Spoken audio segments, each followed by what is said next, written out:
राधे राधे। आज मैं आपको इस वीडियो में ऋषि पंचमी की व्रत कथा एवं पूजा विधि सुनाती हूँ।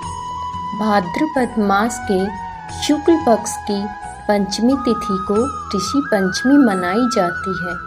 शास्त्रों के अनुसार इस दिन अनजाने में हुई गलतियों से प्रायश्चित के लिए उपवास किया जाता है। ऋषि पंचमी पर पुरुष और महिलाएं सप्त ऋषियों की पूजा करती है और उनका आशीर्वाद प्राप्त करती है।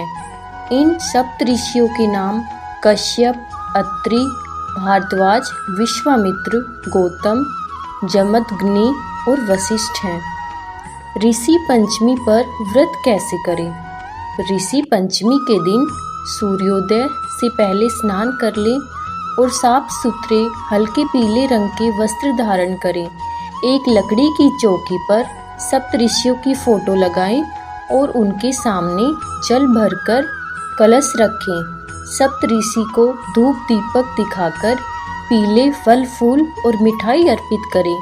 अब सप्त ऋषियों से अपनी गलतियों के लिए क्षमा मांगे और दूसरों की मदद करने का संकल्प लें। व्रत कथा सुनने के बाद आरती करें और प्रसाद खिलाएं। अपने बड़े बुजुर्गों के चरण स्पर्श करके आशीर्वाद लें। ऋषि पंचमी की कथा। सतयुग में विदर्भ नगरी में क्षेत्रजित नामक राजा हुए थे। वह ऋषियों के समान थे। उन्हीं के राज में एक कृषक सुमित्र था। उनकी पत्नी जयश्री अत्यंत पतिव्रता थी। एक समय वर्षा ऋतु में जब उसकी पत्नी खेतों में काम में लगी हुई थी तो वह रजस्वला हो गई। उसको रजस्वला होने का पता लग गया, फिर भी वह घर के कामों में लगी रही। कुछ समय बाद वह दोनों स्त्री पुरुष अपनी अपनी आयु भोग कर मृत्यु को प्राप्त हुए। जयश्री तो कुतिया बनी और सुमित्र को रजस्वला स्त्री के संपर्क में आने के कारण बैल की योनि मिली, क्योंकि ऋतु दोष के अतिरिक्त इन दोनों का कोई अपराध नहीं था। इसी कारण इन दोनों को अपने पूर्व जन्म का समस्त विवरण याद रहा।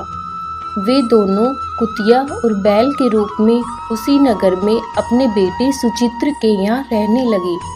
धर्मात्मा सुचित्र अपने अतिथियों का पूर्ण सत्कार करता था। अपने पिता के श्राद्ध के दिन उसने अपने घर ब्राह्मणों को भोजन के लिए अनेक प्रकार के भोजन बनवाए। जब उसकी स्त्री किसी काम के लिए रसोई से बाहर गई हुई थी तो एक सर्प ने रसोई की खीर के बर्तन में विष वमन कर दिया। कुतिया के रूप में सुचित्र की माँ कुछ दूर से सब देख रही थी। पुत्र की बहू के आने पर उसने पुत्र को ब्रह्म हत्या के पाप से बचाने के लिए उस बर्तन में मुंह डाल दिया। सुचित्र की पत्नी चंद्रवती से कुतिया का यह कृत्य देखा न गया और उसने चूल्हे में से जलती लकड़ी निकालकर कुतिया को मारी। बेचारी कुतिया मार खाकर इधर उधर भागने लगी। चौके में जो झूठन आदि बची रहती थी वह सब सुचित्र की बहू उस कुतिया को डाल देती थी, लेकिन क्रोध के कारण उसने वह भी बाहर फिकवा दिया। सब खाने का सामान फिकवा कर बर्तन साफ करके दोबारा खाना बनाकर ब्राह्मणों को खिलाया। रात्रि के समय भूख से व्याकुल होकर वह कुतिया बैल के रूप में रह रहे अपने पूर्व पति के पास आकर बोली, हे स्वामी, आज तो मैं भूख से मरी जा रही हूँ। वैसे तो मेरा पुत्र मुझे रोज खाने को देता था, लेकिन आज मुझे कुछ नहीं मिला। सांप के विष वाले खीर के बर्तन को अनेक ब्रह्म हत्या के भय से छूकर उनके न खाने योग्य कर दिया था। इसी कारण उसकी बहू ने मुझे मारा और खाने को कुछ भी नहीं दिया। तब वह बैल बोला, हे भद्रे, तेरे पापों के कारण तो मैं भी इस योनि में आ पड़ा हूँ और आज बोझा ढोते ढोते मेरी कमर टूट गई। आज मैं भी खेत में दिन भर हल में जुता रहा। मेरे पुत्र ने आज मुझे भी भोजन नहीं दिया और मुझे मारा भी बहुत। मुझे इस प्रकार कष्ट देकर उसने इस श्राद्ध को निष्फल कर दिया। अपने माता पिता की इन बातों को सुचित्र सुन रहा था। उसने उसी समय दोनों को भरपेट भोजन कराया और फिर उनके दुख से दुखी होकर वन की ओर चला गया। वन में जाकर ऋषियों से पूछा कि मेरे माता पिता किन कर्मों के कारण इस नीच योनि को प्राप्त हुए और अब किस प्रकार से इनको छुटकारा मिल सकता है।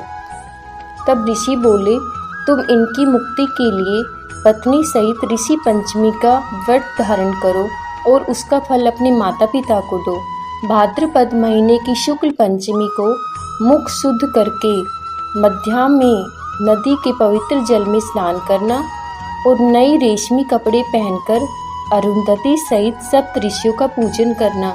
इतना सुनकर सुचित्र अपने घर लौट आया और अपनी पत्नी सहित विधि विधान से पूजन व्रत किया। उसके पुण्य से माता पिता दोनों पशु योनियों से छूट गई। तो यहीं ऋषि पंचमी की कहानी समाप्त होती है। अगर आपको यह वीडियो पसंद आई हो तो वीडियो को लाइक और शेयर करें और चैनल को सब्सक्राइब करें। जय श्री कृष्णा।